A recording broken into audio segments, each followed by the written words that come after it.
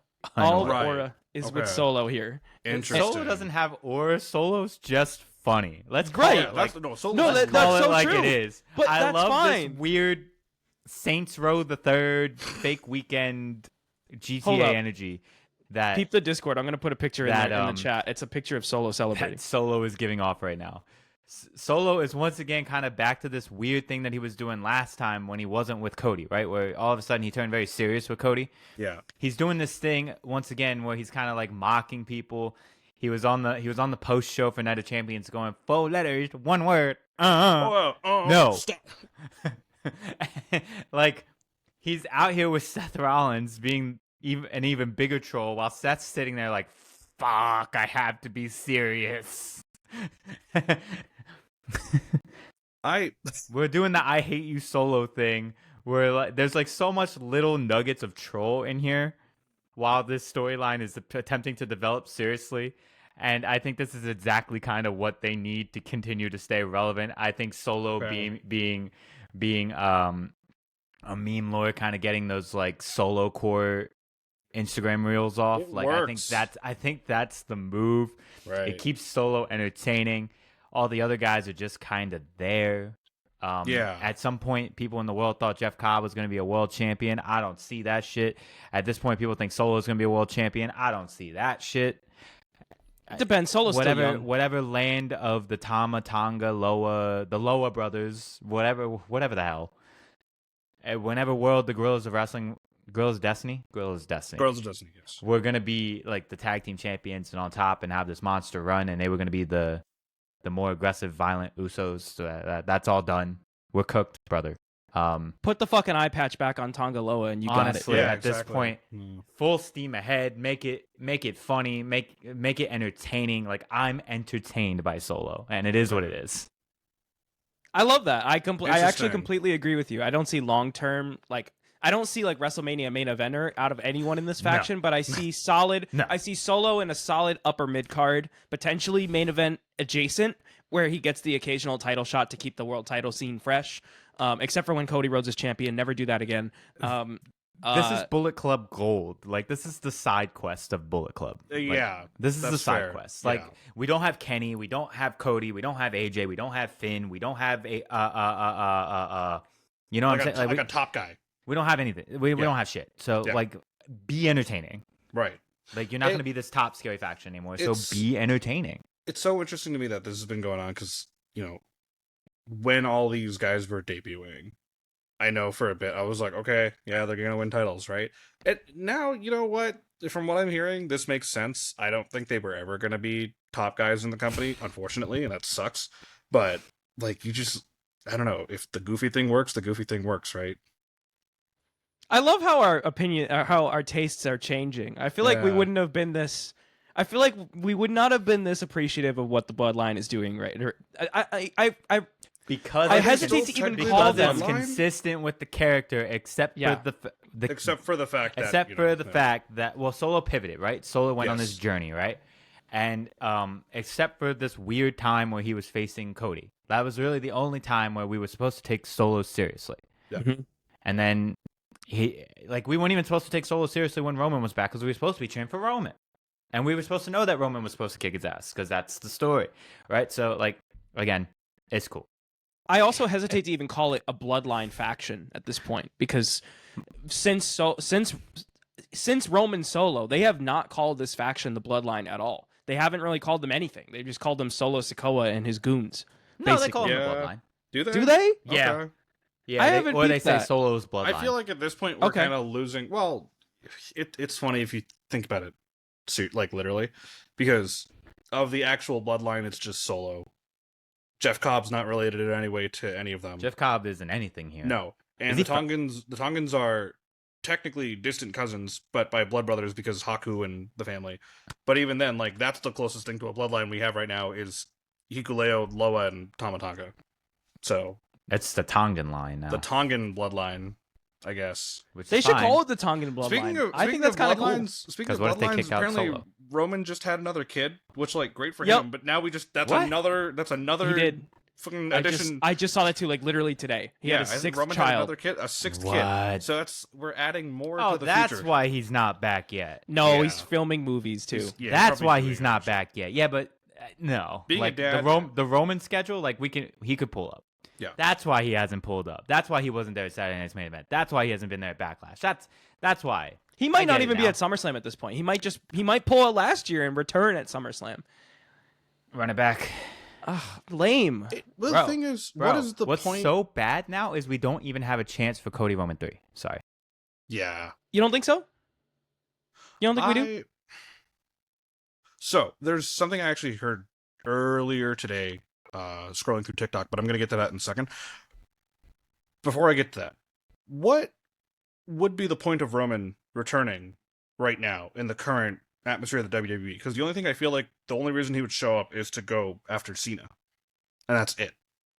But what else is there? Right? Seth is talking. Roman is living rent free in Seth's head. Roman's been living free in Seth's head. Yeah, well, it's and still vice Seth. versa. Yeah. It's still Seth. Yeah, and Seth has been living rent free in Roman's head. And Seth and Punk are now. Seth and Punk seem to be intertwined still. I think they're gonna do a blow off at SummerSlam, and then Roman returns. I thought we were done with this. But I think it's gonna be like Roman goes after Seth and not Punk, and sets that up. But like Seth Punk again sounds great on paper, but like when you think about how much they've been intertwined, it's like. But also it's tough because it's like. We were going to get that years ago, and we never really got the Seth Punk that we wanted because when we had it, then Punk got injured, and then the Drew feud happened, and then, too much, like ships in the night, you know what I mean? Like, they came this close, but, like, they just couldn't make it happen. Exactly.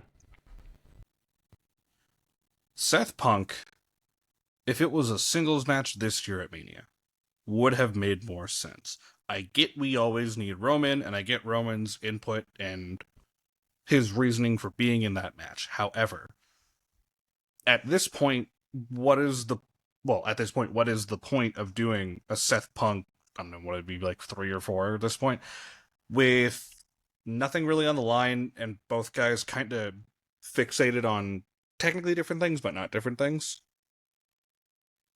Like, what's the point right now? If it's just to set up a Roman return, what was the point? Like, yeah, I mean, it's Punk wanting to go after Seth and his goons. Maybe that's another thing too. Because I know they got involved at Night of Champions. Yeah, they did. That was bloodline shit, dude. That was like Punk and Cena, and you had Penta and Sammy. Is it true that Charles Robinson did a Mania 24? Yes. He ran down to the ring and Cena fucking tackled him, or clotheslined him or something. Yeah. Knocked him down. No, it was great.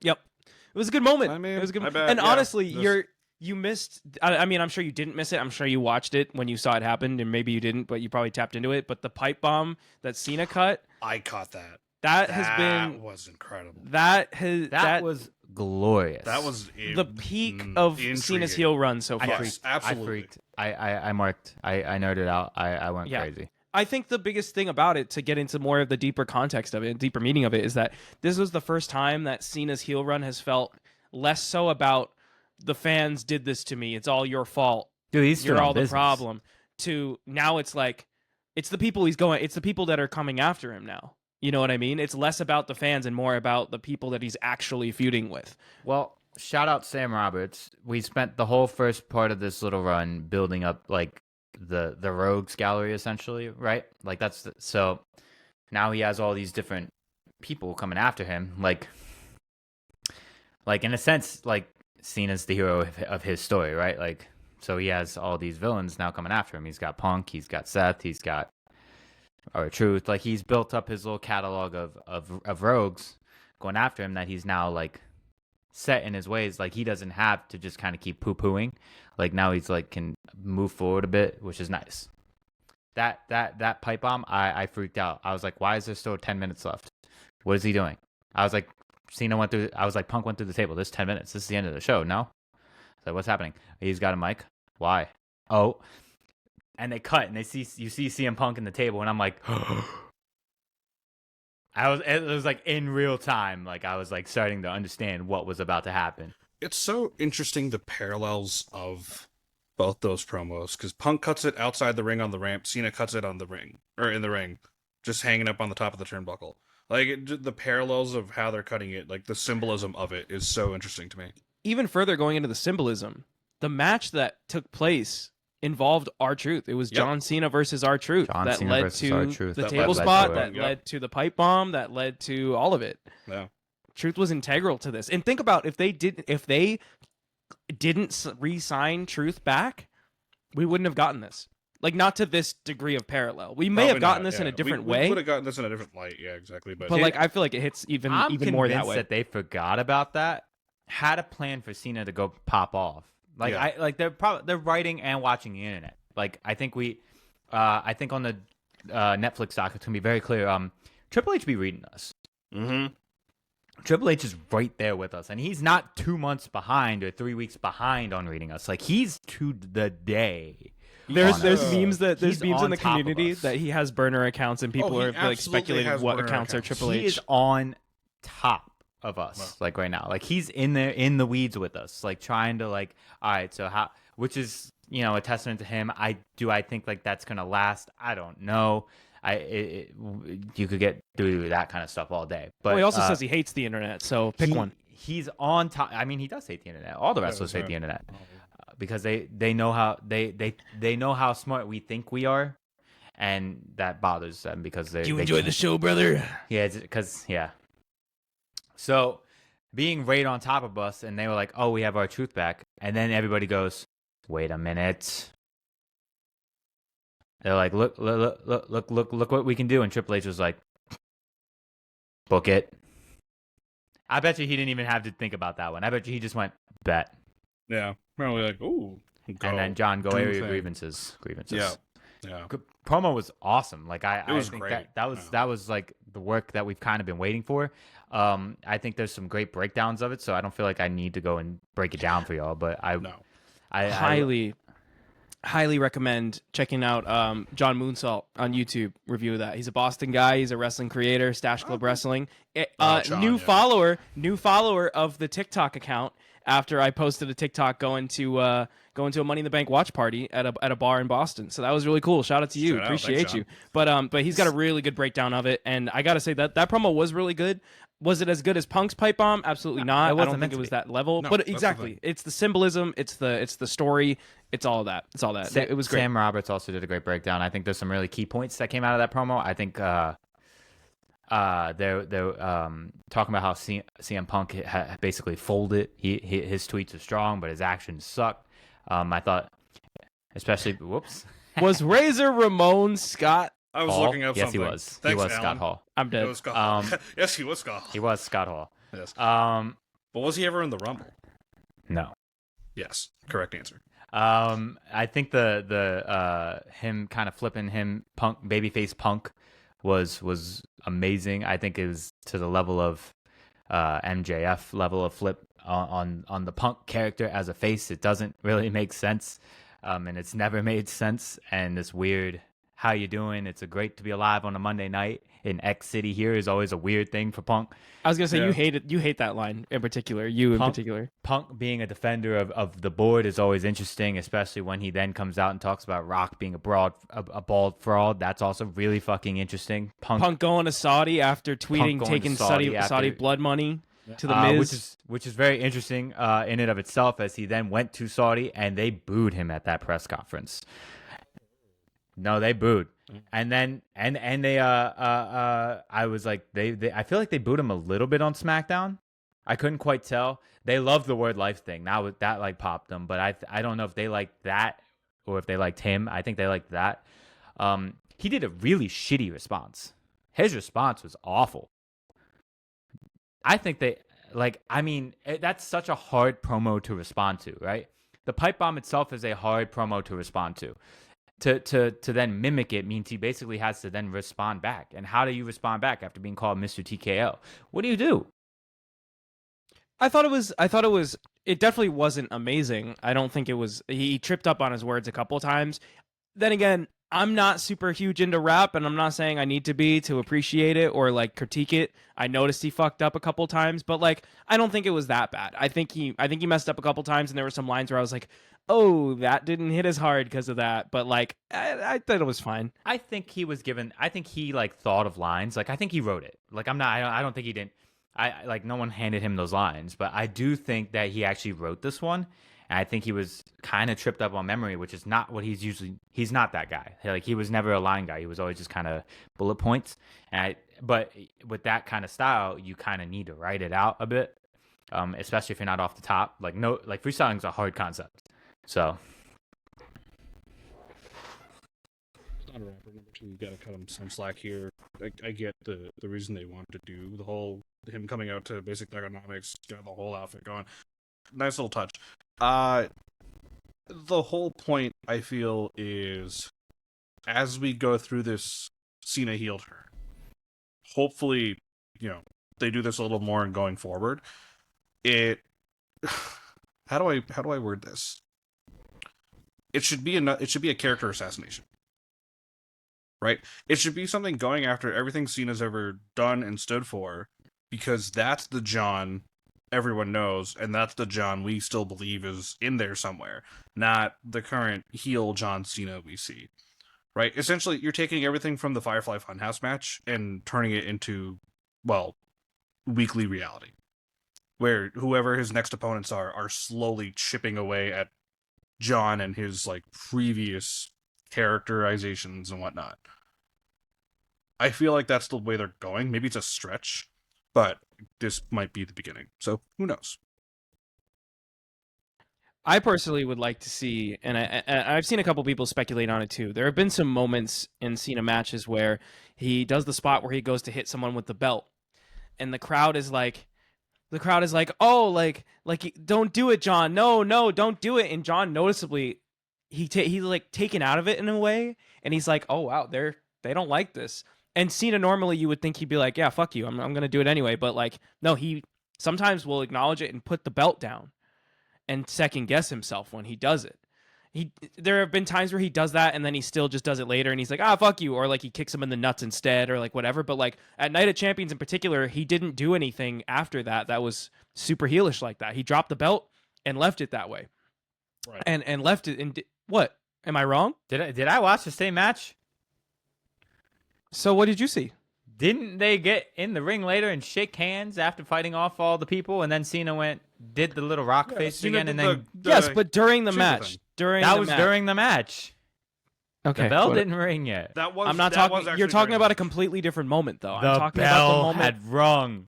I'm talking about a different moment entirely. And the end bell did not. So it's fine. He changed his mind, but it took him longer to change his mind. But there's been scenes and moments and glimpses we're saying that where the new Cena is starting he's starting to more and more regret his actions. At the end, he still turns heel, but he still goes back full heel. But like, there are definitely moments where he's like, "Am I doing the right thing?" I almost think that they're gonna. And there's been so many rumblings about Cody and Cody recently coming out and being like, "My face run isn't gonna be a face run for that much longer." In that interview, yes, the Kay Adams interview. Yes, yes, and not only that, let's talk about this now as well. Cody Rhodes is your King of the Ring. He beat Randy Orton by doing what he needed to do to win. Does that sound familiar to anybody? While Orton had started to take advantage and hesitated. Does that sound familiar to anybody? Where's The Rock? Where is Dwayne? In this same... Why do we have to talk about Dwayne right now? I don't want to talk about Dwayne. Kay Adams interview, Cody goes, if Dwayne had his way, I would have changed 6 months ago. Once again, where are we right now? Who cares? I don't care about Rock. No, but where are we sitting? Because if you also saw The Rock very recently, there's some info that Rock has to prove everything that gets mentioned by him. Really? I saw that somewhere. I have not seen that. Rock has to interesting. prove some stuff. So I feel like, and Rock's on the board. Let's call it what it is. There's something going on here. There has been something going on here for months. Once again, not a conspiracy theorist, but something is going on here. Triple H is going full steam ahead. He let Cena do the pipe bomb, which to me feels like this is where the heel turn was supposed to go. And Cena keeps going, no, I did this for me. I did this for me. I did this for me. Cena is writing it. They're writing this in such a way that it seems like Triple H is trying to take The Rock out of it, which is what we want. Yeah. I mean, in one way, too, you know. But on the other hand, we keep saying Cena sold his soul to The Rock. Punk has said it. Cody has said it. Randy has said it. Right. Like, motherfuckers keep talking about The Rock. But donde está es Dwayne? Donde está Dwayne? I have not been coming. We're seeing Rock in New York. I'm not gonna lie. I haven't thought about The Rock. I've been so much better for it. Are you? Because yep. Because as soon as I saw his face, where did I get immediately transported back to? Toronto. Hey, someone was there. Someone was there. I wasn't there. You know what I mean? Here's the thing. I don't really need The Rock to make this story happen. I don't think The Rock is not necessary. Story The Rock never at this point. needed The Rock. Exactly. No, it never needed The The Rock. He's inserted in the biggest way possible. He's there. Yeah, That's cool. That's the He unfortunate stood thing. with Guess him. what, Emil? Your favorite thing. I don't have to like it. And I don't have to want it. That's not even. And the I question, don't you know. have to want it. That is. I don't care that you don't want it. It's there. It's in canon. Just because you think that it's going to happen doesn't mean I need to think it's going to happen. No. But I'm saying it's in canon. Like, we can't just ignore this. This is a giant. The Rock is folder. involved. The Rock is involved. But how many other times has Rock been involved in such a big way to not get involved at all in the climax and then leave the story like, well, now what do we do? Literally WrestleMania 41. Literally Backlash. So they tried to make us forget that The Rock existed, and then they reminded us that The Rock existed. Why are they reminding us that The Rock existed if they want us to forget about it? Why is Cena telling me that Because I did it for? Why is Cena telling me as a viewer that I did it for me, like Cena did it for him? Why is Cena still continuously telling me that? Because they're trying to make me forget about The Rock, or they want me to keep The Rock in the back of my mind? I don't know, and I don't care. I don't know. Maybe this is cynicism talking, but it's so funny that If the absence... Goldberg is here, Oh, and we have a Berg, we have a Rock. I don't think there's an it's so equivalence funny there, that but the absence of Dwayne at 41 pissed me off enough that I stopped watching WWE for like 3-4 months now, right? Or 3 months, I guess. And now I'm back here, and we're talking about Dwayne. And part of me was going to be like, oh, yeah, no, Dwayne needs to be... Now just like, fuck that guy. God, like, he didn't need to be inserted in the... He didn't need to be in the story, but he inserted himself anyway. We're at this situation now where everyone's mentioning him again, so he's probably going to show up eventually. He doesn't realistically need to be anywhere near the story because none of this revolves around him. None of this has to do with him whatsoever. Yes, Cena is this... Is Cena really a stooge of Dwayne? At this point, here's the thing. No, right? Because there are, like, again, I haven't been watching the product, but from what I have been following, I'm like, something feels so fucking fishy here. Tyler is muted, but I'm just saying rule number 1. Tim knows why. Watch the product. That's true, Rock does watch product. No, you. No, you, sir. We're talking Sam Roberts, bro. Rule number 1, watch the product. You need to watch the product. I need to watch product. Rule 2, speculate wildly. Shit. The other thing too, and like, how did we? Wait, well, what's rule 3 there, Tyler? Everything what? Counts. And Cody's talking about who? And Cody's talking about who? I mean, sure. Go on, yeah. Mentioning who? But here's the thing. Okay, who here's is he the mentioning thing. in Kay Adams interviews? Okay, Which are apparently here's canon. here's the thing. Yeah, Here's the thing. canon. Here's my thing before I give it back to Yusuf real quick to clarify.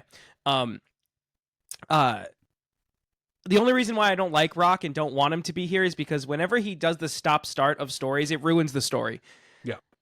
And I'm worried that every time he comes back, he's just going to ruin the story again. And the story is actually good now.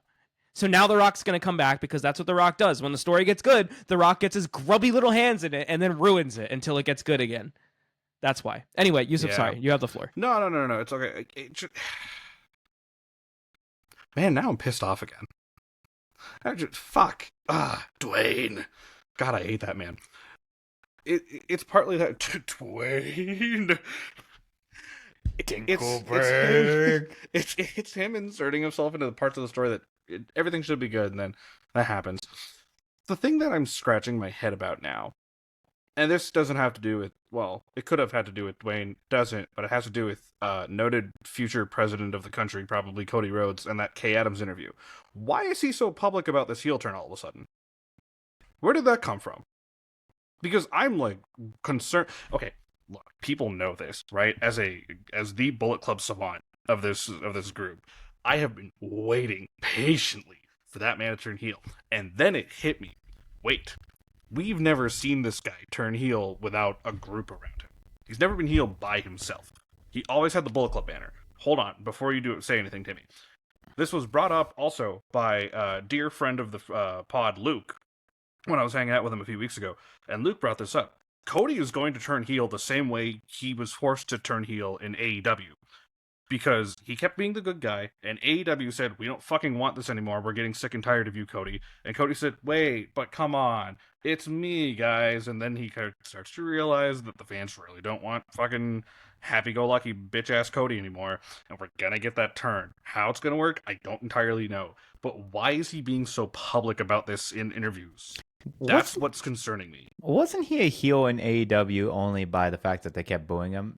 Didn't he just keep? He got the Roman. He got the Roman. Didn't he just keep being a face? He got the Roman treatment. Because what happened was he, if I remember correctly, he did the whole thing where he's like, if I lose this match for the AEW World Title, I'll never challenge for it again. And then he lost. And that then was his own dumbass fault. That was his own dumbass fault. But then because of that decision, he never got involved in the world title feuds anymore. And everyone's like, yo, we're sick and fucking tired of this guy. Like, please do something. I mean, all right, let's on a side tangent of old AEW booking. That really doesn't matter anymore. Like, no, but what I mean is because part of that is why he got the Roman treatment. That was such a dumb decision. Like, really I understand why he did that. I get the politics of it, blah, blah, blah. And Yeah. look at the man. Like, But think he's about always long stressed- term, too. Like, all it's I going to do is get it. bury the actual world title feud because we all know Cody's going to be booked in the main events. Yeah. All Well, it he does is wasn't. take the shine off of the world title feuds. Yep. Either anyway, Whether it's in the main whatever. event or That not. was- That was a moot. That's a moot point. Yeah. There was one other big point in this Kay Adams interview on this point of him turning heel is that he said that you'll know when I'm heel when the IWC cooks it. Right. I think he want that. There's a quote in there about that. He was. What does that He's mean? gonna. I think he's gonna be a heel that you're not gonna like. He's not gonna be Bullet Club Cody. He's not gonna be this cool asshole. He's not gonna be. He's going to be the Rock. That's what he's going to do. He's not. We're gonna not gonna like it. He's going to We're not gonna embrace like what it. The We're not gonna Rock like is it. doing As- because as- we already don't like what The Rock is doing. As classic of a babyface that he is right now, as classic of a babyface, everybody loves him. He fights on the side of justice. Yeah. He's friends with all of everybody. He whatever. Okay. He tries to see the good in everybody. He's literally Superman. Like he's literally Christopher Reeves right Yes. now. Like you can't not like him. It is what it is. And because of that, he's going to be the absolute scummiest heel that you could ever see. We're not going to like it. Scumbag? Right. Question mark? Anyway, this brings me back to what I've been saying for a while now as my prediction for how this John Cena retirement run ends or / title run ends. Because with SummerSlam being the rematch between the two, with the potential, there's been rumblings of potentially adding a third man in there and Randy Orton, which I'm open to. Here's the thing. If there's one thing that WWE does well, it's when they run something that like this back, they make a big change to make sure that it is nothing like the first time it happens.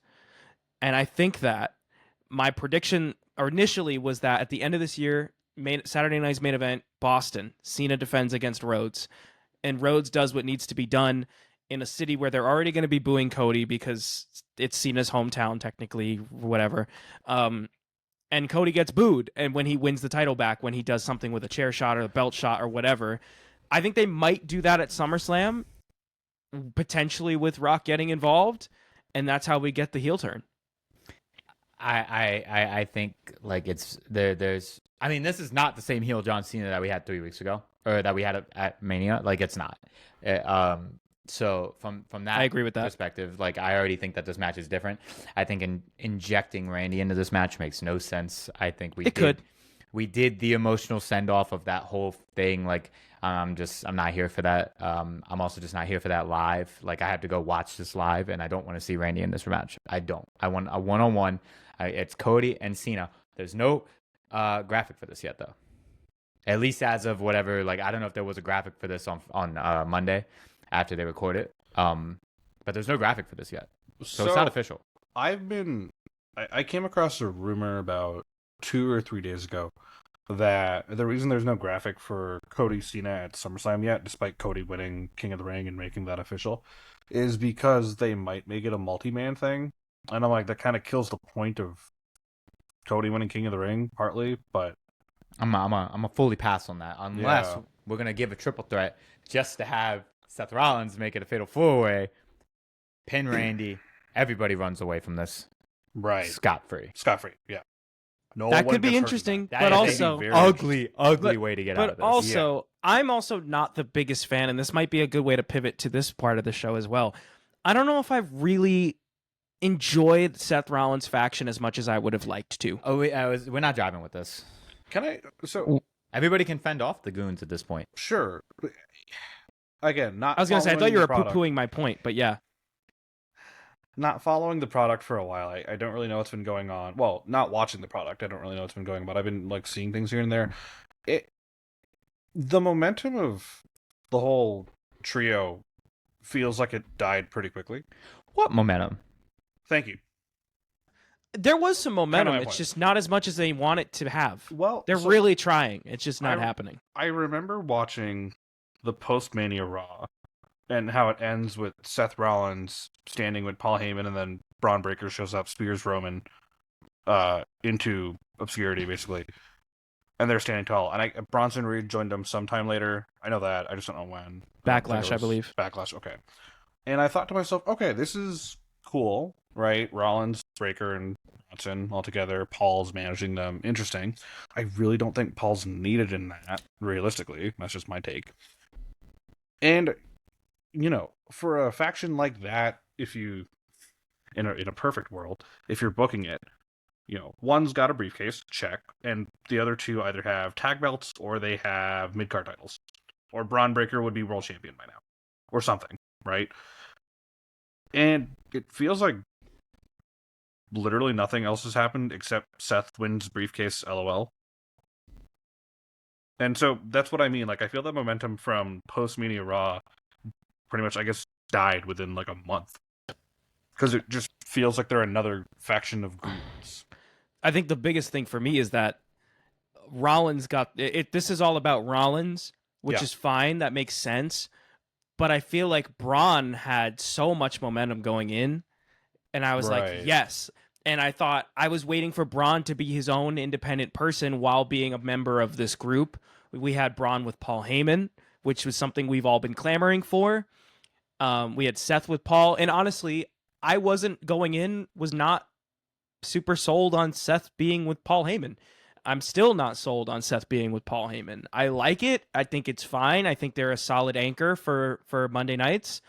And there was that one episode of SmackDown, I think in the build to Backlash or Night of Champions, I think it was Night of Champions, where Money in the Bank, where Seth and his goons were a common thread throughout the night, feuding with different people, with LA Knight. They're feuding with somebody else that I forget off the top of my head. With Solo, they had a standoff with Solo and his goons.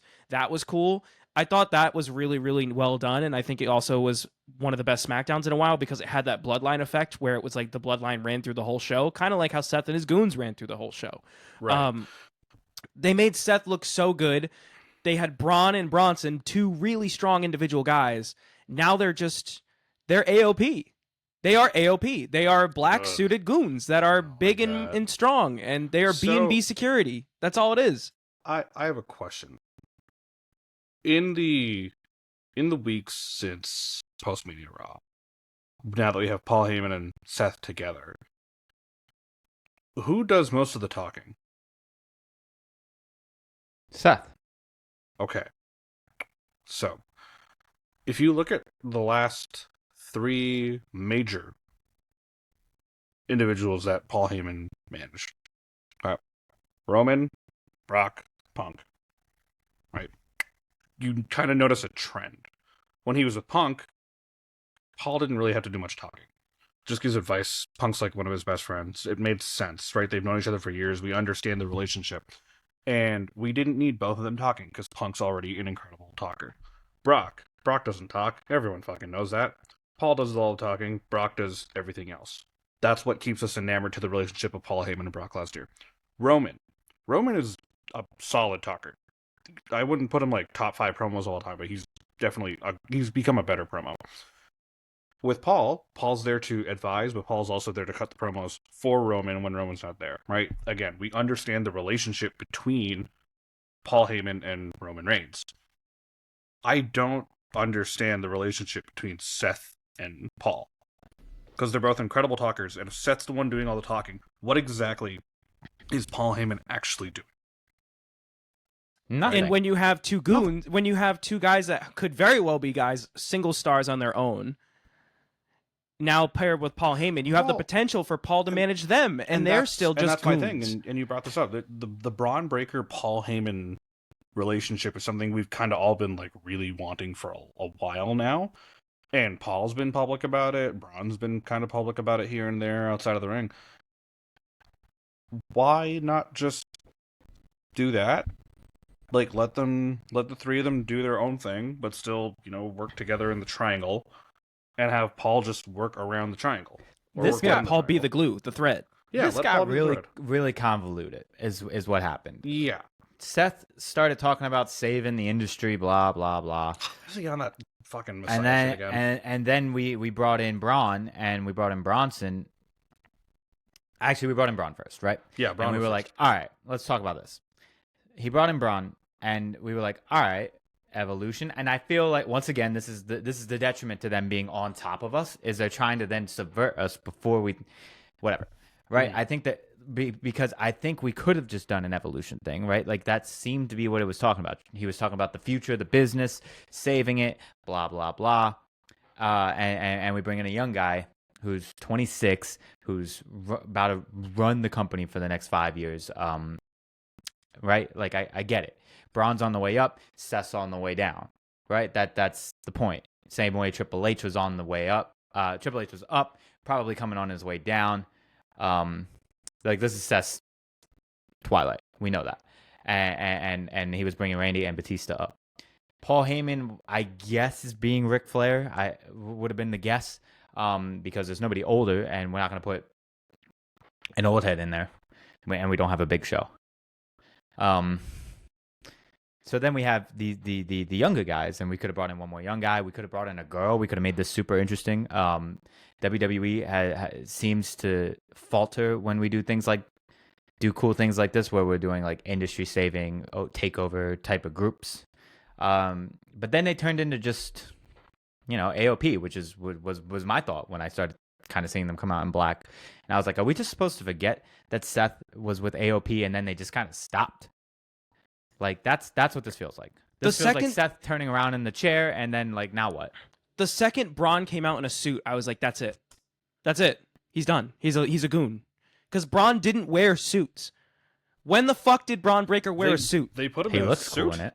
No, he doesn't look cool in it. No, he doesn't. No, he does not. He doesn't. He looks. He would look way cooler if he was wearing like sleeveless muscle shirts where he could like his fucking bulging biceps could be fucking out. Just like he needs to look like the Hulk, and he looks like a waiter. Sorry, I didn't make the rules. So this is all for kind of not. It's all just kind of to give Seth the world title. Strangely, but he's I guess the other gimmick is he's trying to make his own little bloodline, which is I think the point that we're gonna go with Roman. But even then, the Usos weren't just goons. Yeah, they were family. They were family. Well, they weren't just family and goons. Like they also had their own thing and their own identity. They also held the tag for 700 years. Like they were. I mean, they built the identity during that run, though. And I mean, like for me going in, I knew the Usos were around. I was not super connected with the Usos until the Bloodline story. 2017? We just forgot Nope. about the Uso Penitentiary. They were fine. It was run definitely like the fifth best act that I remember. Like right, That- but I think to Tim's point, I don't do know. kind of agree with him. To Tim's point, the Usos did kind of have themselves established before the Bloodline, but the Bloodline helped elevate them to truly like to top mythical, guys. like that mythical like tag to that team mythical status. exactly. Right. I think Braun could have been the same. Braun so- definitely could have been the same. It's just the way it's. But they're not moving like that. But they're moving We're like not. that, We're yeah. also not like. I mean, Bronson and Braun aren't friends like that. No, they aren't. It's very weird because Bronson looked like he was gonna go hang out with New Bloodline, and now he's over here, Which And is it's- fine. I liked that Solo brought that up. Yeah, I'm glad that Solo brought that okay. up. That was cool. He was like, "What happened to you, bro? You were Is- one of us. Now you're with him. What's Right. that? You were with us in War Games. Like that was cool. I appreciate it. Again, why I like Solo as a character because he's willing to call that out, and whether he came up with that or not, that's fine. But another thing was Bronson, right? A lot of people were complaining, and I'm not sure if you guys feel this way. I don't feel this way. A lot of people were complaining, oh, why is Bronson with Seth? Wasn't Bronson the one that People hit thought it Seth was with strange. 5 million tsunamis? Yeah, Seth's a veteran. Seth can come back from that. Seth saw that after that and was like, you know what? This guy's got something. Let's pull him in. that was the story. They were like, Yeah, and that makes sense. I don't know why people thought that was such a big deal. Like, I mean, it like was Seth weird. didn't care that much about that story. Like, if anything, Seth was just distracted. That was a distraction for Seth. That wasn't really for anything he was for so Seth. mad that he stomped to the back to rip off his jacket to show another jacket. Yes, That was that's right. so stupid. That's right. That was so I- stupid. Seth says it was a shirt. I don't know if I believe that. I don't believe that. I don't know how I feel about another Seth Rollins plus 2 goons story going forward. Plus, him with the briefcase. What does that lead to? Like, Rollins, it's been- the heist 2.0. another. Unless heist. we're gonna get, which I would venture to guess that we're trying to get this title away from the Rock Vortex as well. Yeah. Right. Well, so I was trying to find this earlier. I think it was from the wrestling creator Alan Owens. You know him, the bald dude. Kind of looks like Sam Roberts, but like balder somehow. Hilarious guy. There's a video I saw of his earlier today or yesterday talking about what the plan would be for the briefcase, and he talked about how. Oh, maybe it was Sam Roberts actually. It might have been Sam Roberts. I think it was Sam Roberts. I'm getting them mixed up now. Regardless, it was one of them. But something I heard was Seth's going to use the briefcase to cash in on the WWE title and not the world title. We're going to ignore Guntherberg and leave that alone. He's going to cash in, get the WWE title. And then that's going to potentially set up Seth and Roman next year at Mania. And I was like, there's so many different avenues you can go here with Seth holding the briefcase. Because, well, actually, really, a lot of them revolve around the WWE Championship. I don't really see any avenues revolving the World Heavyweight title right now, which sucks. But, oh well, that's where we are. But Nobody again, wants that. Haven't been following that too. Maybe Tyler can disagree. That's fine. But my thing is, if Seth wins the title again, you've got the options of him versus John. You've got the options of him versus Roman if he wants to defend at Mania. You have the option of him and Cody next year, right? Like, there's a few options there. I don't know about the world title as much, but I feel like Seth winning the briefcase confuses me a lot. Yes, it's going to be another heist, but where are we going after the heist is done? I don't think they know what they want to do with Seth. Call me crazy. I don't think they know what they want to do. I think they see Seth as a guy with a lot of momentum with this faction, and they're like, we want this to be a big deal, but we have too much shit going on right now to know what to do with it. Let's put the case on him so we can buy some time to figure it out. And then from there, they have an opportunity to say, wow, we really fucked up here. Option Rollins. Boom. Right. I really think that's all it is. And We're I reading think the that room. I think there is a potential for Seth to cash in on the world title, especially with a stinker, right, like Gunther Goldberg having the world title right now. I texted this to Tim the other day. I forget if it was directly or in our Discord chat, but there's a very real possibility with Seth going back to the Save the Wrestling business where Goldberg wins the title and Seth cashes in. I think that's a real possibility. I think that Gunther winning the title, we haven't talked about that yet. I hate that. I hate that decision. I like Gunther with the title. He's been cutting great promos, but the decision itself to take the title off Jay was fucking stupid. I can't believe they pulled the trigger on a Raw. I know, and let's get back to that in a second because I know we still have a lot about the Rollins thing I want to finish up too. But I think that there's a potential, especially if Cody is turning heel. I think that if Cody turns heel, Cody's either the champion or he's in the feud for the title, for the WWE title, not the World Heavyweight title. I think that that's the thing. I think if Cody is a heel, there is no other story that's bigger than that, regardless of what Seth's doing, because The Rock's probably going to be involved. I hope not, but he doesn't have to be to make it the biggest story either. I think Roman could maybe even be involved some down the line, not in the heel turn itself, but down the line. I think Cena could be involved. I think the Cena retirement match could now be Cena face versus Cody heel going into it, not just the double turn happening during the match like my prediction. I think that Seth could also be the world title. But also, I like to say this every year with Money in the Bank. We have from now until June 2026 to figure it out. So we could see Rollins cash in on Friday Night SmackDown the night before Money in the Bank. We could see him cash in at Money in the Bank before the men's Money in the Bank match. And I think that we need that story somewhere. And I think that we have an opportunity to do it at some point. So, hey, I think why rush? You know what I mean? I'm going to try not to think about the Money in the Bank so much. I also like the concept. I saw this concept on maybe a month ago or so, maybe a few months ago, where it was that like the title isn't Cena's last match at all. Like if we're gonna do this whole Rock thing, maybe Rock's the end goal, and we let Cena go out on top, and we let Rock and Cena on a weird Saturday Night's Main Event match, which just I don't know how you pay them enough for that, but it's fine. Rock is a part owner of the company. But I'm not gonna lie. I mean, again, like Rock is like the final boss, right? That's the gimmick, right? So he's yet to eat a pin. He's the big super boss, right? And he's only had one match in this capacity of being the final boss, right? And he got the pin. The question is, who is he facing that second match? Cody, Roman, Cena? It could be Cena. He could beat Cena on the way to like the Roman match. A Roman match, which we need Roman Cena in this run too, though, y'all. We do need Roman Cena. We really do. I think we do. After the whole feud that they had, where Cena's there's like, no time for this. I know. Well, but the thing is, of like Cena being like, you can't cut a promo, dog. You need to get better at this if you want to be the guy. They did that already. We responded to that. We responded to this already. So here's I guess thing. you're right. We responded to this in 2021. I guess. And it was very good. I don't. That's fair. To bring up what I mentioned earlier about how the rest of this run should be played out like what the Firefly Funhouse was, where all of Cena's demons are just coming back to haunt him. We are kind of getting that. We got Punk. We got Randy. Next up, we got R-Truth. We're getting Cody again. We're getting Cody again. Rocky. I don't understand how we escape without a Rock. Right. Roman's got to be in there somewhere, and then we want Roman to take another pin. If it's a dirty finish, it can happen. He already took a pin to a dirty finish. Wow, I can't believe he can't take more than one. That's crazy. I'm gonna be honest. That character doesn't take pins.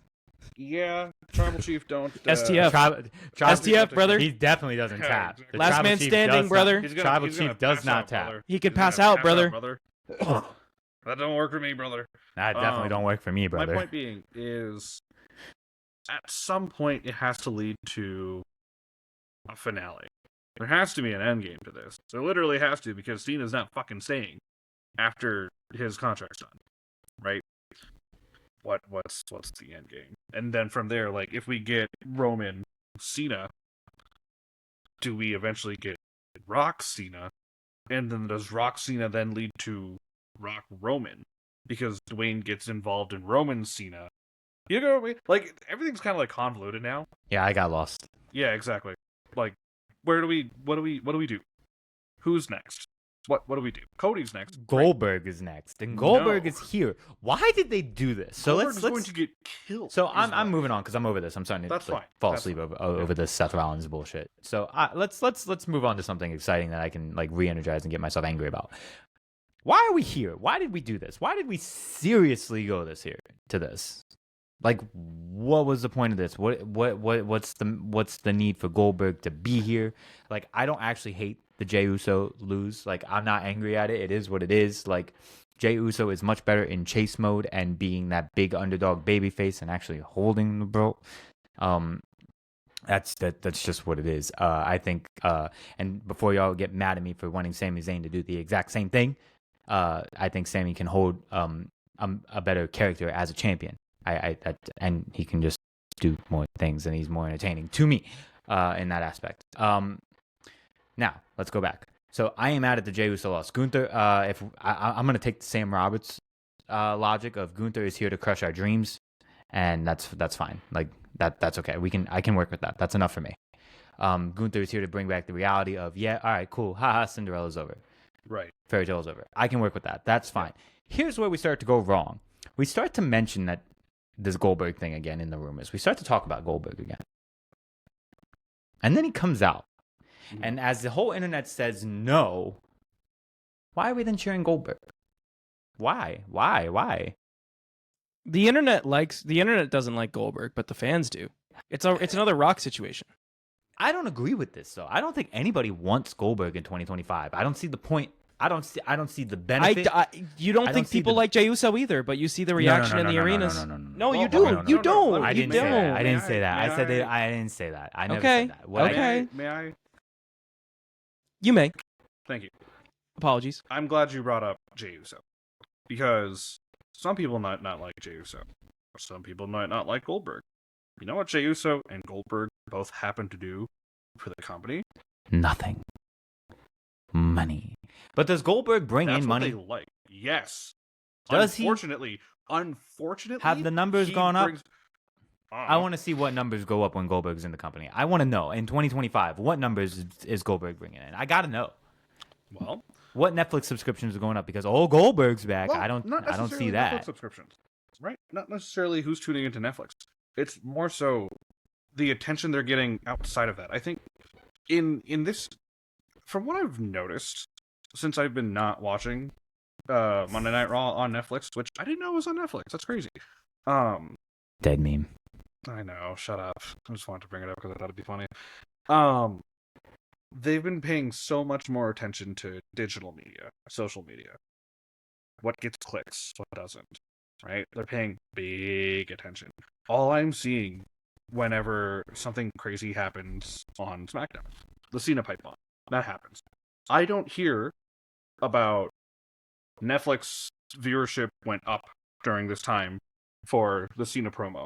What I am hearing is, they just hit 10 million views on the Twitter video, or they just hit X amount of views on the TikTok account for those clips.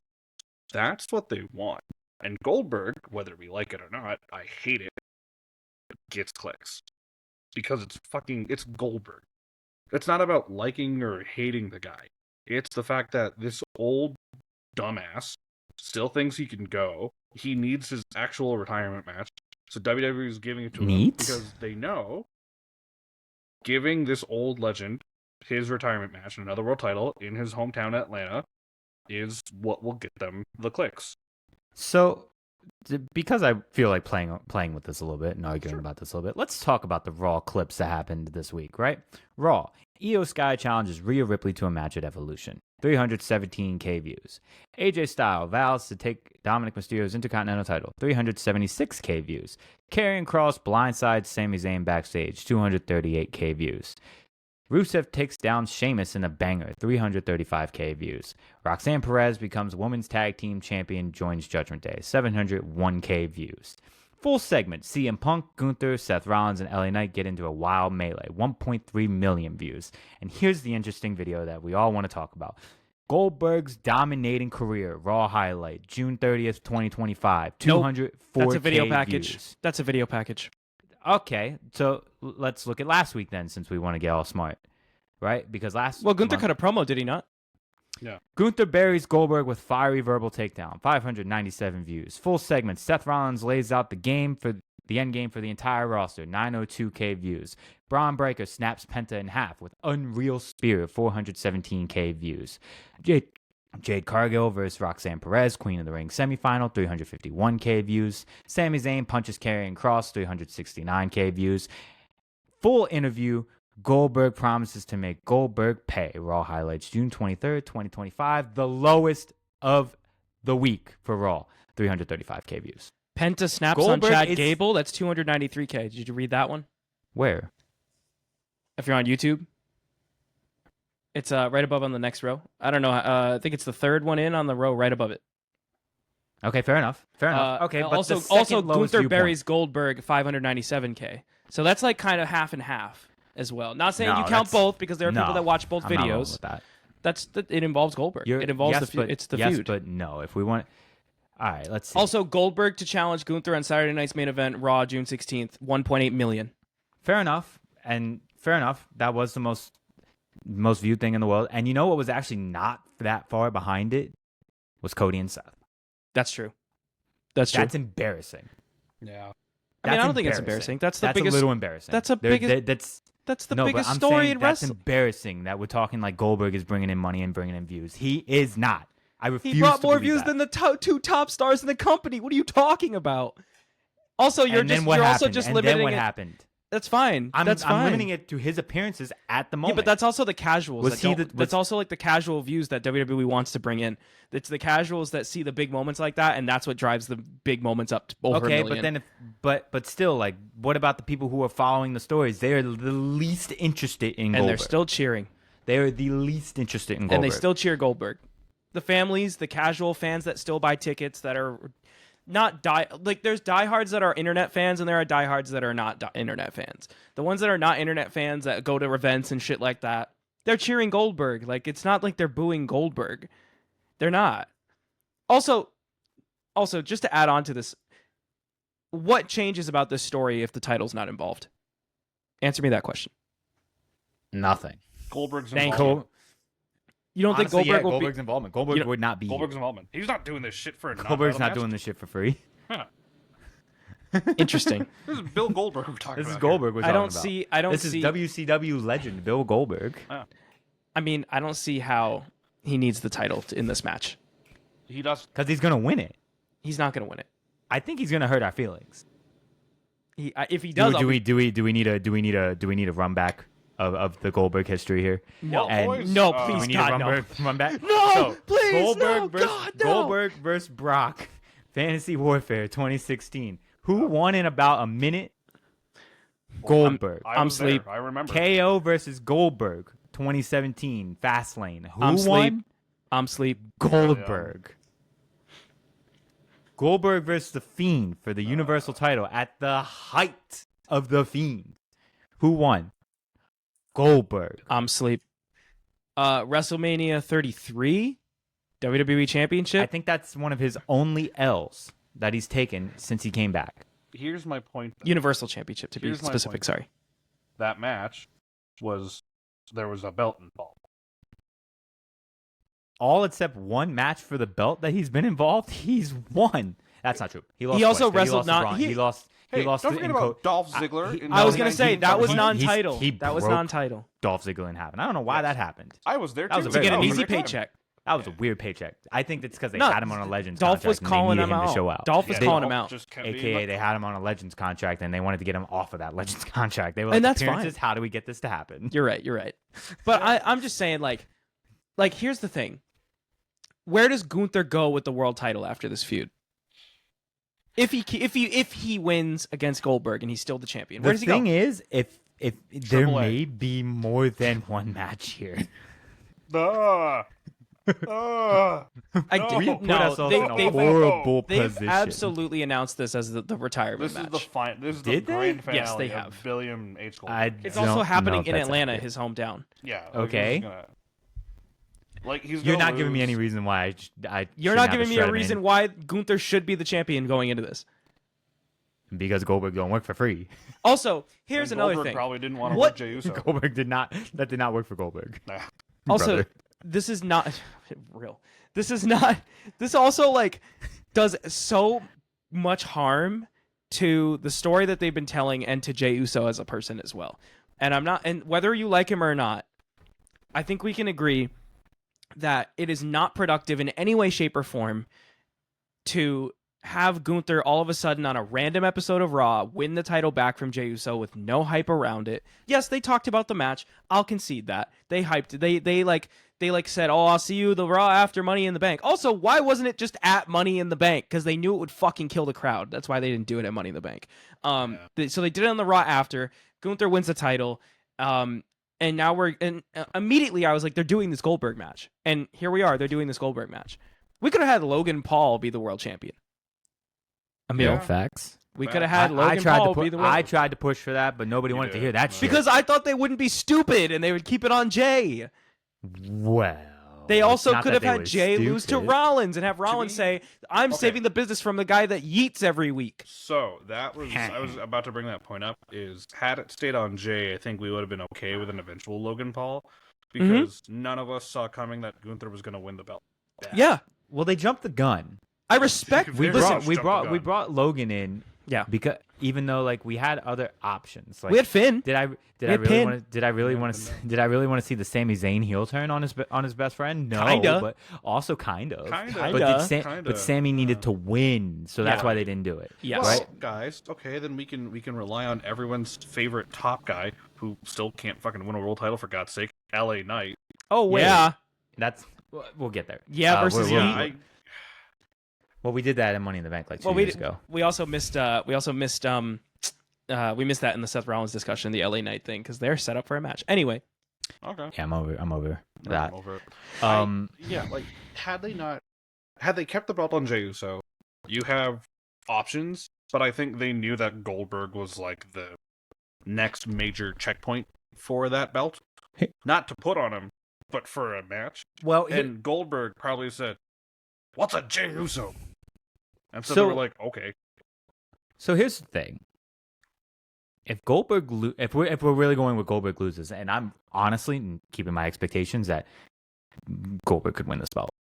That's very annoying. Famously, the one guy between the three of us who, during Cody Roman won, when Tyler and I said, "Oh, Cody's winning this," and you just go, "What if he doesn't?" So, what the does number 39 looked rough. 40, however, looks 40, beautiful. However. Yes. Okay, go to your point. So my point, though, what do we do with Gunther? Because Gunther has to have a match at SummerSlam. We have 2 nights. We have to fill 2 nights. We're getting both world titles defended, right? Yeah. Where do we go? Right now, Seth is entrenched in bullshit. Jay is gone. Jay's gone. Jay's gone. I'm gonna pass on that. Respectfully. They killed Jay's momentum. They killed it. Sammy is entrenched in bullshit. LA Knight is kind of entrenched in bullshit. It won't be CM Punk. It won't be CM Punk. It won't. I don't know. It won't be our truth. I don't know. Punk. It won't. Wait a minute. We're because didn't Punk just Punk this week? Punk smacked him this week. Punk smacked him this week. Blah blah blah blah blah. We're too fucking late. Agreed. We should have done that. And never mind. I'm not even going to talk about my Mania 40 where we should, or 41 where we should have. No, I would have been down for that. I would have been down for that. The show that should have been, but no. With the benefit of hindsight, Jey Uso. Here's the problem. Here's the thing. I think that we look at the problem 2 different ways, Emil. I think you look at it as Jay was the wrong choice. I look at it now as Jay was the right choice. They bailed. They folded. Yeah. They didn't stand 10 toes down, and that sucks. Regardless of whether I like it or not. If it was someone I didn't like and they didn't stand 10 toes down on it, that's even worse than them standing 10 toes down on it, in my opinion. I think now, more so, I agree with Tyler on the whole Jey Uso thing. I think it was the right move at the time, but seeing how they've handled things since then, they've definitely completely chickened out and jumped the gun. Oh, you mean poorly? Well, yes. So yeah, they completely they're like, we don't know what the fuck to do anymore. So again, what's Gunther doing? Anybody. I'll wait. Cody's busy. Sammy. Right. Cody can't. They could do the Sammy thing. That was the whole point of Sammy winning King of the Ring, but we obviously didn't want that either. Nope, apparently not. They wanted to run Orton and Rhodes. To deserve this match. Beat Karrion Kross, who apparently takes back bumps after all. He does take back bumps after. That was never a thing. Apparently that was never a thing. I wasn't tapped in enough to know or care, but I wasn't either. But I was like, oh, that's bad. People were getting like kind of fucking feisty about it. They're like, hey, doesn't. I'm like, I think he purposely was taking more than average to prove that he could do it as a way to troll, because he is very tapped into social media. He also follows us, which is awesome. On the internet. I love that he doesn't I also like that he like we're chilling on him. We're not everyone be like throw him into the world title. No, bro. Please don't. Leave Throw him in far King of the away. Ring. No. Throw him in Money in the Bank. No. Leave him far away from anything that's Jesus actually Christ. important because then he's gonna lose. Yeah, I have an option for Gunther, but it's one of those. They probably won't do it, but I'd want it anyway. Just The Rock. No, Oba. Who? Why not? Speaking of, just before the podcast, I was catching up on what was going on with NXT last night. Okay. And it's really sad because here's the thing. Emil, you are a big proponent of NXT is robbing TNA dry. I'm going to keep it a stack with you, bro. I care more about the TNA title on NXT than the NXT title on NXT. Do you know what the feud is for the NXT title right now? It's tricking somebody. No. That's the TNA title. What's the NXT title? It's Oba and what's the dude it's from Oba Noah? and somebody. It's Oba and Yoshiki Inomura. Who? The Noah guy? The Noah guy. Who? Noah? Noah's still around? Good for Yes, Noah, Noah's bro. still around. Good for Noah. Noah escaped? How did Noah escape? Dude, are they an affiliate? They aren't affiliated, yeah. But like, damn, I thought they escaped. No. but like, here's the thing. That is the feud for the Even Triple A NXT title in got put into NXT. some bullshit. NXT has the TNA title that does appearances on both TNA and NXT. The champion is Trick, who, by the way, is fucking incredible. Like he's a star. He's like a bad guy right now. Okay. He's a star. The way he cuts his promo, I love the way he cuts his promos. He cuts it like an old school Southern old school villain, and I love it. Like almost like if Dusty was a bad guy, he's kind of cutting with the same, not the same like words, but the same like delivery and cadence. Mm-hmm. Very similar, like NWA vibe. But he's Wait, so Trick has the title. Where's Joe? oh, that's who he's feuding with. Gone. Oh, That's who thank God. he's Okay. feuding with Joe Hendry and Mike Santana. That's literally the top feud. Not gonna lie, Mike that's a- Santana cooked in that promo. No on facts. Mike TNA. Santana's I'm not I gonna also- lie. way better. But than also he to was go back given That's when I credit. was to go tapped back in for 2 to weeks. to go back to Emil's point, WWE and NXT could be robbing TNA dry because the second they see somebody from TNA that's good, they're poaching them as soon as they can. They did it with yanking Jordan. them. They- Oh, yeah. They did it with Jordan. They did it with Joe. They're gonna do it with Mike. Yeah, they love Yeah. Mike Santana too. I Santana's told a you, star. but He nobody was wants. great. Everybody wants to wait for things to cook, and I'm like, I see the business here. I get Facts. it. Facts. Watch this long Yeah. enough. Yeah. Facts. I understand what's happening right now. I have Yeah, a so- new report from WrestleVotes regarding SummerSlam and a certain tribal chief. Oh boy, Roman Reigns will be in action at SummerSlam. WrestleVotes reports. who? WrestleVotes? Roman Reigns?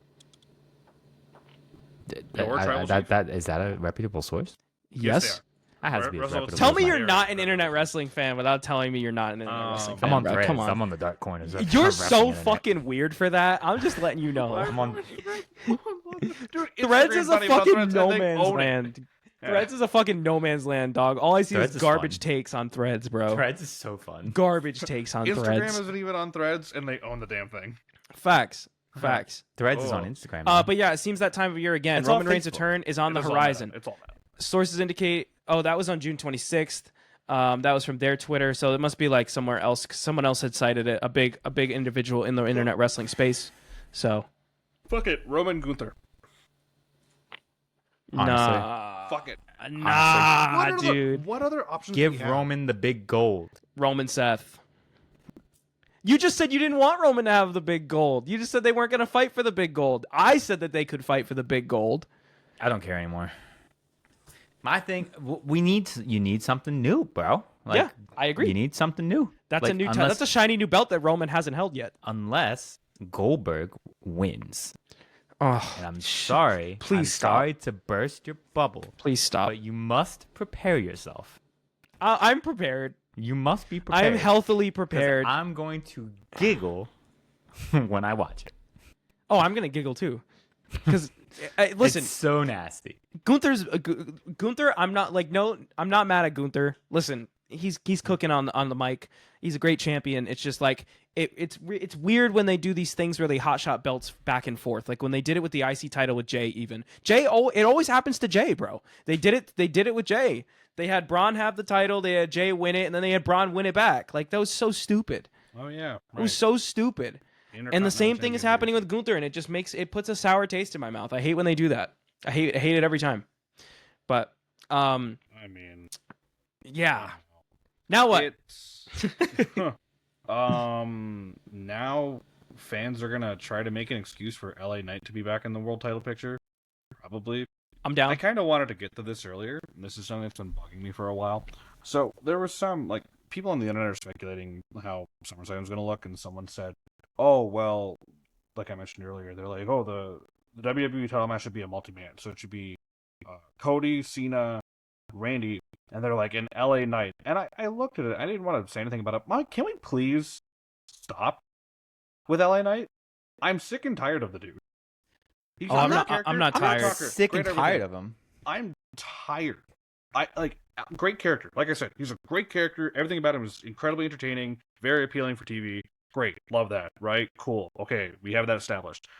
I'm so over the course of the last 3 years, when he gets put in these singles matches for world titles in brief periods of time throughout the year, I'm kind of tired of it. Because I'm like, yes, we know he's great, but if you're gonna keep doing this to him every fucking year, either pull the damn trigger and give him the actual belt, or stop. I'm getting real tired of LA Knight. They dangled him in front of everybody's faces for too long, and they said, nah. Yeah, so now I'm pretty much like, nah, dude. I'm over it. Very tired of LA Knight. I don't need to hear about him. Sure, let him be in another mid-card title feud or something. Let him be involved with the briefcase instead, IC title. or with the IC title or something. Whatever. Keep him away from the world titles at this point. I'm done hearing about this. Because every goddamn minute that they talk about a multi-man world title match that's potentially being planned out, LA Knight should be in it. LA Knight should be in it. LA Knight should be doing this. LA Knight should face Cena. LA Knight, blah, blah, blah, blah. Dude, shut the fuck up. Stop it. God damn it. It's not working. The plan didn't work. I'm sorry. It's been 3 years. It's kind of like the when they tried to bully Punk tried to see if he could bully his way into the world title. Exactly. It's like when Punk tried to bully his way into the fucking world title. And everybody was like, "Huh?" Yeah, and everyone, no. Nah. He's got all the momentum in the world. You can't bully everybody into the world title picture because not everybody can hold the world title, or the world title means nothing. What did the world title mean pre-2020? Yeah. That's okay, I'll wait. It meant Roman Reigns. Pre-2020. Well, yeah, pre-2020. It meant Roman Reigns. No, it meant Roman was going to lose. It meant Roman Reigns. That was his monster face run.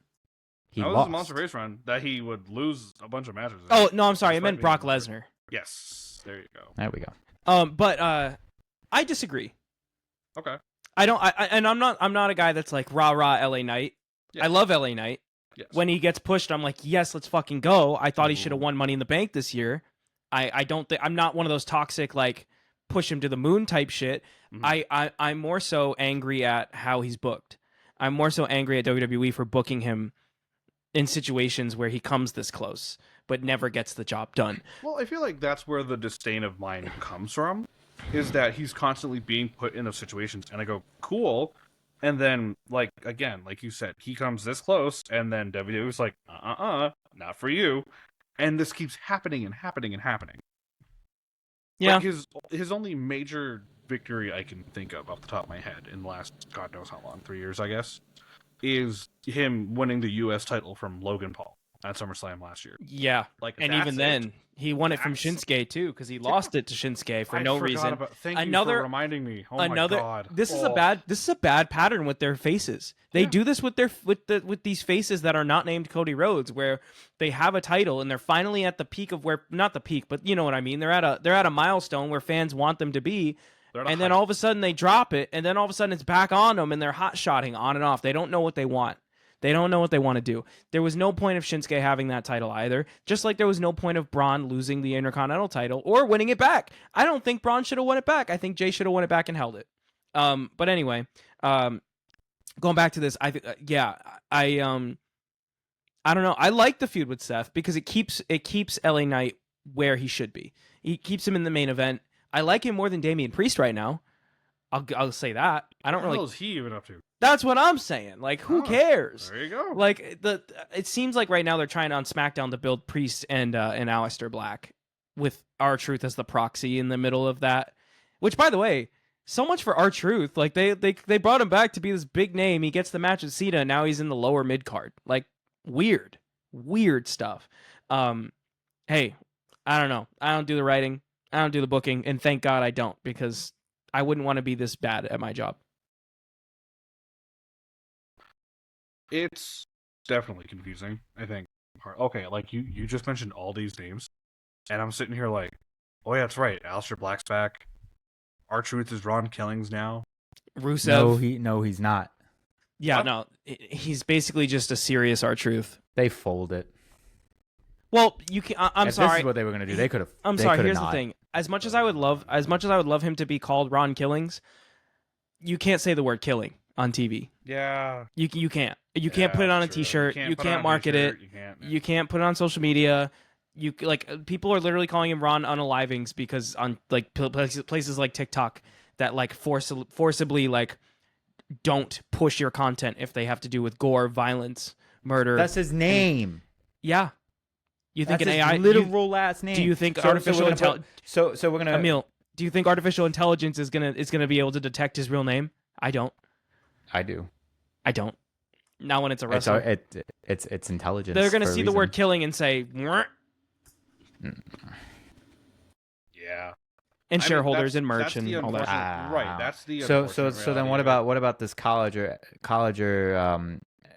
new college player who has like a racial slur as his last name? And Don't he's know. White. Don't know. Oh, hell yeah, that's great. Yeah, don't know, right? I'm just saying, like I Here's the don't thing. like that at all. It's a I different think that's the dumbest unfortunately, idea ever. Unfortunately, we also have to admit that the WWE product, as we know it now, is very much handled by. Well, it always has been a corporation, but now it's like truly like a corporate world. I was like, you look at Bro, they're run by TKO, who runs UFC. I'm not doing this with y'all today. Like we're not having this conversation of what they say on TV. Like I get it. What are we talking about? Have we watched the UFC pay-per-view? Not recently. Have we watched the UFC weigh-in? Have we heard the things that they say? Oh yeah, the things they say. Yes. Like but what are we talking about? Again, but they're not. Something my dad once told me about being a parent company is no matter what's in your portfolio, you have to handle things differently depending on your audience. And I see that all the time with the way he handles business. Right? The UFC does what the UFC does because they've already been doing it for years. It's fine. Right? They were doing that. When this merger happened, I was a little concerned and curious, thinking, are they going to handle things like they do the UFC? And I realized no, because they need balance in their portfolio. It's a business thing.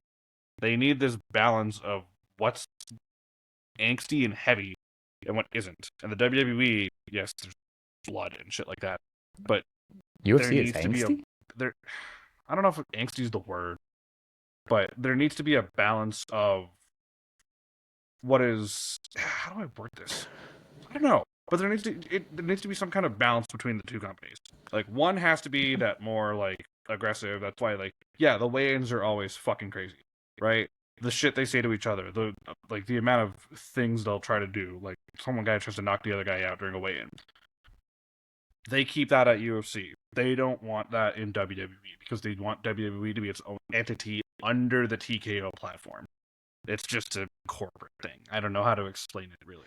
I mean, the way I would think about it is look who watches UFC. They're middle-aged, not like middle-aged. Yeah, between like 30, well, maybe 20s to 50s. Definitely 20s. 20s to 50s, heavily male, heavily more aggressive, heavily not like aggressive in a bad way, but just aggressive as in they're more open to more violent rhetoric, more violent behavior, physical violence, obviously with UFC being legitimate fighting. Just say that incels watch UFC. No, but Brad, you said it, not me. No. From what I'm seeing, the majority of the studies say that MMA audience is around 75 to 90% males and 10 to 25% females. The age demographic, 30% between the ages of 25 and 34, another 30% between 35 and 44, 10% under 24, 10% over 54. So what I see here is you're marketing to mostly men from 25 to 44, whereas with WWE, you have literal kids going to WWE, like children. You have literal children. You have older people that have been watching since the 70s and 80s that still like to watch it, or like, you know, their kids or their grandkids are into it and they're like, yeah, I'll go check a show out with my family. Why not? Like, they have a much wider spectrum. And plus, now there's more female fans of wrestling, I would assume, without looking at numbers than ever, especially with the rise of women's wrestling at the forefront. I get it. I think that's just like looking. I think with something like the word like killings is, I just think that's bullshit. Like I don't blame you. Like what TV shows are popular? Like what we're watching? Oh, 100%. I don't blame you either. I don't buy that at all. 100%. It's just like from a business standpoint, thinking about it as a business mind, and like I'm not saying you don't think that way, but you definitely don't always consider the business, because it's just like not something you're not involved. So like, why do you need to care as a person? And I don't really blame you. You know what I mean? And if I have that wrong, correct me. Feel free. I just feel like that's the vibe I get. I just think of content that's around. Like, yeah. I'm just like I don't. No, that's real. That's real. I don't drive with that. I don't get that. Speaking of women's wrestling, we talked a lot about men. If we want to, I don't want to talk just a real brief. Or just real briefly brief. talk about Evolution. Yeah. Evolution has 5 matches announced involving main roster and NXT women, which is awesome. It's the Sunday, the day after Saturday night's main event. Yeah, there's 5 matches announced. One of them is going to be announced on Friday. But so there's 4 technically right now. I won't get into the 5th one as much as I would like to. It's not canon yet. Not canon yet. No. JC Jane is defending the NXT women's title against Jordan Grace. So Jordan could very well win. I don't know, but I haven't been following enough to really determine who I think would win. But I can't see Jordan Grace losing to JC Jane besides the numbers game with Fatal Influence. Well, she just started too, so she did just start as champion. That's true. And Jordan just got in recently. For the 100 millionth bajillionth time, Rhea Ripley is challenging Io Sky for the women's world title. No, you got that wrong. It's Io Sky challenging Rhea Ripley. That's how it went down on Raw. What? She challenged her. Not the other way yes, around. you're right. But like from a belt no, standpoint, I don't care about all that. Io's still champ, right? Io has the belt, correct. Despite not defending it at all. I was going to say, the internet is very mad that she hasn't defended it in about 10 weeks. I will say, the internet was also mad that Rhea Ripley is challenging again. Let's remember, guys, this was not the plan. Liv was supposed to challenge Io. That was the plan. I think at Night of Champions, then Liv can come back and get mad that Rhea took her spot again. And we're going to get Rhea and Liv again. Jesus Christ, man. Wow.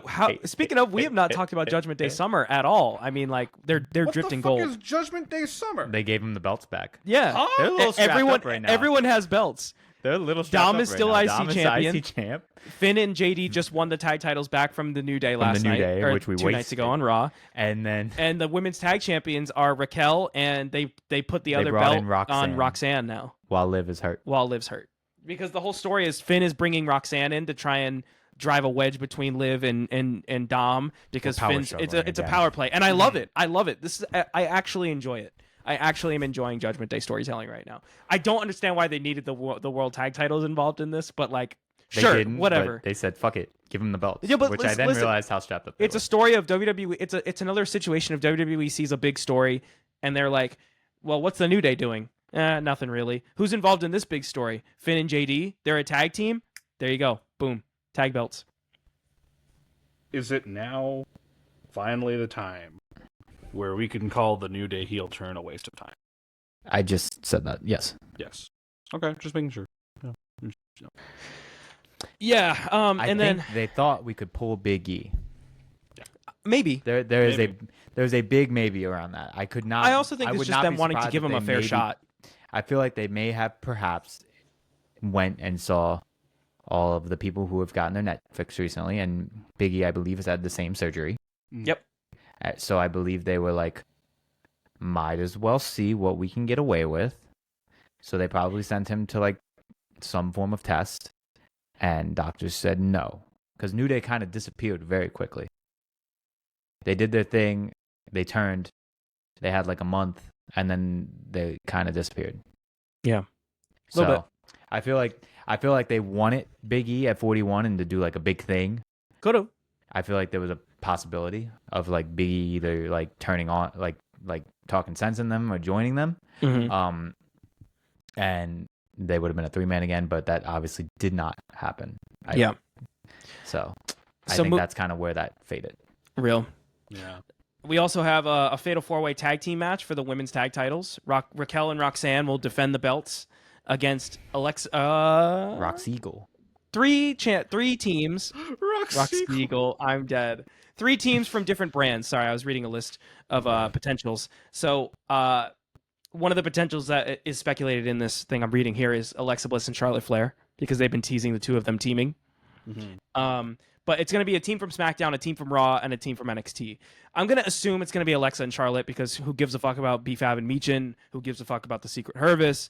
On Raw, it's going to be this mysterious. The Secret Hervis, by the way, is Chelsea Green. So. No, I remember that. It's going to be the mysterious team on Raw. I think it's going to be this team that they've been building for a while of Natalya and Maxine Dupree. The Dungeon Dolls apparently is what their name is going to be. Oof. And then NXT, the only team I could see from NXT is Zarya and Sol Ruka. Okay. Yeah. They've been teaming loosely on NXT.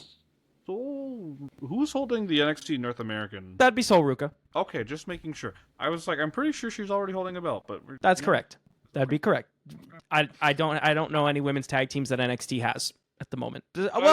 Well, you could have Fallon Henley and Jasmine Nix. That could be a thing. But they have qualifying matches, I think, that are going to happen. So that's probably what's going to happen there in NXT.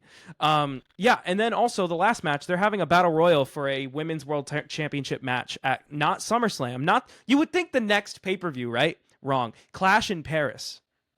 When the fuck is that? The end of August. The end of August. Wait, who's at Clash in Paris?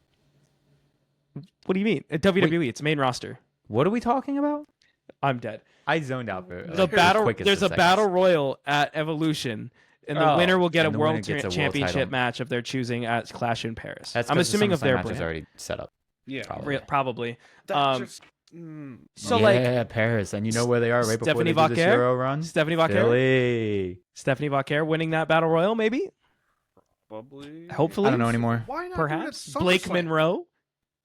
Who? Oh, I know who, but don't do this. It's Blake Monroe, damn it. That's what they landed on? Blake Monroe. It's actually not a terrible name. I don't hate it. It's not the worst name. Yeah. They could have called her Mariah June. Yeah. Mariah July. Mariah August. More of a Mariah December kind of guy. Mariah perhaps. Yes. Mariah Gregorian. Mariah Gregorian calendar. I hate you. That popped me. So bad. That popped me. I hate that. That popped you. Oh my god. You two I'm are laughing terrible. more so that it popped you rather than it was actually being funny. No, it was not funny. Damn it. Oh god. Okay, so what? So there's a battle royal. Correct. And that's gonna be so the winner gets Paris and not SummerSlam. Paris and not SummerSlam. It's on August 30th, I believe. Correct. They're running 2 major events in August? 3 technically? Because they did that last year. They did that last year too. So they did right. Yeah. 3. Or they did September or something like that. SummerSlam's a 2-nighter. So. Oh. No. Yeah, you're damn right. No. And me and Emil, we're gonna be there. Have fun. Ugh. Can't wait to see Emil says we're gonna see The Rock. I don't know if I smell it, bro. I smell a smelly smell. If you smell Dun. What The Rock? What Dwayne is cooking? Well, he's got to do something because he's got to kill time until Fast and Furious 10 Part 2 comes out. He's got a quick paycheck to make. Oh yeah, they announced. Do you not know they announced that? No. Fast 10's getting it's a 2-parter. No. It was never a 2-parter. Yes, it was. What? Yeah. It is now. It is now. Why? It was supposed to be a trilogy. Okay, so the Fast and Furious. Ain't no way it was supposed to be a trilogy. It was. Actually, it was. So apparently the original plan for the finale of the Fast and Furious franchise was they were going to make it Fast 10 Part 1, 2, 3, and I guess they said, fuck it. So they're just doing Fast 10, like Part 1, which has already been out, or was out like a year ago or 2 years ago, whatever it was. And then Fast 10 Part 2 is coming out like next year. And then they're done, I think. So Dwayne ruined those has movies. some time to kill. Because as we know, if a Dwayne movie flops, he's showing up. It's time to come back. Yep. He's like, damn it, I lost all this money. Well, time to recoup that money. Oh, God. Time to recoup my time after talking about the fucking Rock again. All roads lead to the Rock. Including Cody Rhodes. That was I was being pointed. Okay. Nice. Well, thanks. Y'all, thanks so much for watching this week. Thanks for, or I should say this month, because at this point, this is the third podcast in a streak of monthly podcasts as opposed to weekly. But maybe we'll get back on schedule this time. Let's hope. Y'all, you can, wow, I'm so rusty on this. I haven't done this in a while. You can support us by following us anywhere. If you just look up Kickout Club, we're everywhere. We're on TikTok, we're on YouTube, we're on Spotify, we're on Apple Podcasts. Did I miss anything? I don't think so. We're on Twitter. Go follow us on Twitter. It's X now, but it's still Twitter. Y'all, have a great week, month, year, however long it is till you see us next. And we will see you all next time. Be on the lookout for some SummerSlam content, potentially from Emil and I, day of show. We'll see what happens. Y'all, take it easy. Be well. We'll see y'all later.